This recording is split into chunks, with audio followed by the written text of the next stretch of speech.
आज का पहला पाठ नबी एजेकियल का ग्रंथ अध्याय 12 पद संख्या 1 से 12। तुम दिन में उनके देखते ही प्रवास के लिए प्रस्थान करोगे। प्रभु की वाणी मुझे यह कहती हुई सुनाई दी, मनुष्य के पुत्र, तुम विद्रोही लोगों के बीच रहते हो। देखने के लिए उनके आँखें हैं किंतु वे देखते नहीं, सुनने के लिए कान हैं किंतु वे सुनते नहीं, क्योंकि वे विद्रोही हैं। मनुष्य के पुत्र, प्रवास का सामान बांध लो और दिन में सबों के देखते प्रवास के लिए प्रस्थान करो।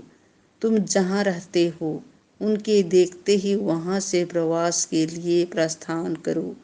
हो सकता है कि वे समझ जाएं कि वे एक विद्रोही प्रजा हैं।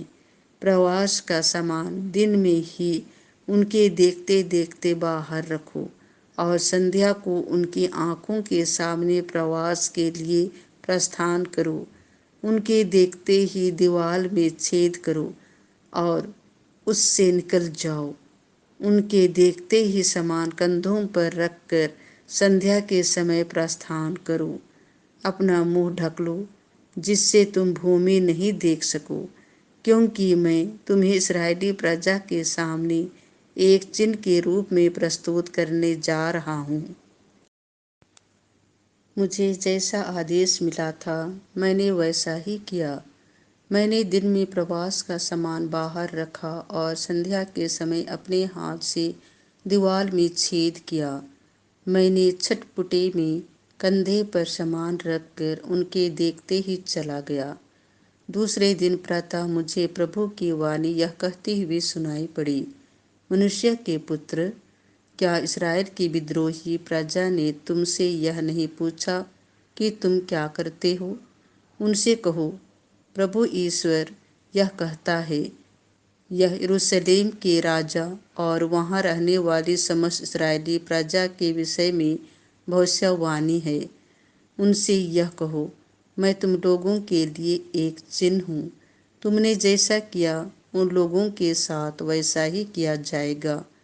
वे बंदी बनकर निर्वासित किए जाएंगे। उन लोगों का राजा संध्या के समय अपना सामान कंधे पर रखकर नगर से चला जाएगा। लोग दीवार में छेद करेंगे जिससे वह बाहर जा सके।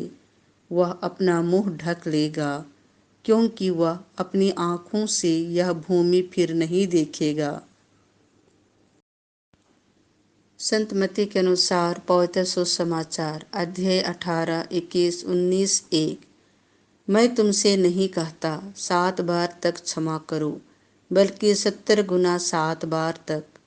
तब पेतरुस ने पास आकर यीशु से कहा, प्रभु, यदि मेरा भाई मेरे विरुद्ध अपराध करता जाए तो मैं कितनी बार उसे क्षमा करूं?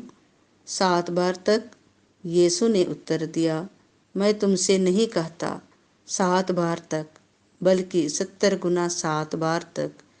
यही कारण है कि स्वर्ग का राज्य उस राजा के सादृश है जो अपने सेवकों से लेखा लेना चाहता था। जब वह लेखा लेने लगा तो उसका लाखों रुपये का एक कर्जदार उसके सामने पेश किया गया। अदा करने के लिए उसके पास कुछ भी नहीं था।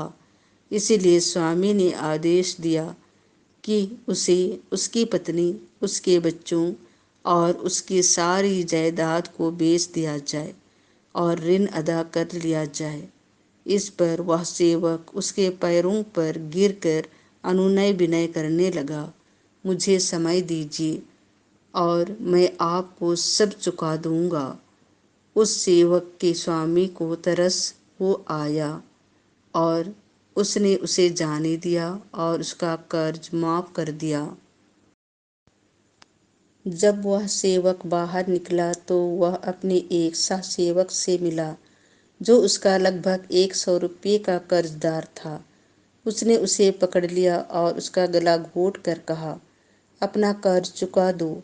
सहसेवक उसके पैरों पर गिर पड़ा और यह कहकर अनुनय विनय करने लगा, मुझे समय दीजिए और मैं आपको चुका दूंगा।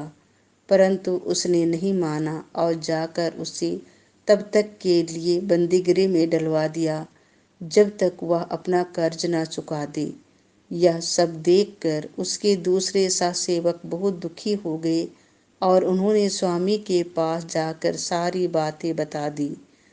तब स्वामी ने उस सेवक को बुलाकर कहा, रे दुष्ट सेवक, तुम्हारे अनुनय विनय पर मैंने तुम्हारा वह सारा कर्ज माफ कर दिया था, तो जिस प्रकार मैंने तुम पर दया की थी, क्या उसी प्रकार तुम्हें भी अपने सहसेवक पर दया नहीं करनी चाहिए थी? और स्वामी ने क्रोध होकर उसे तब तक के लिए जल्लादों के हवाले कर दिया जब तक वह कौड़े कौड़े ना चुका दे।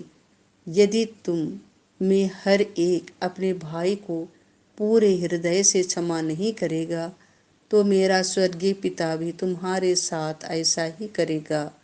अपना यह उपदेश समाप्त कर यीशु गलीलिया से चले गए और यरदन के पार यहूदिया प्रदेश पहुँचे।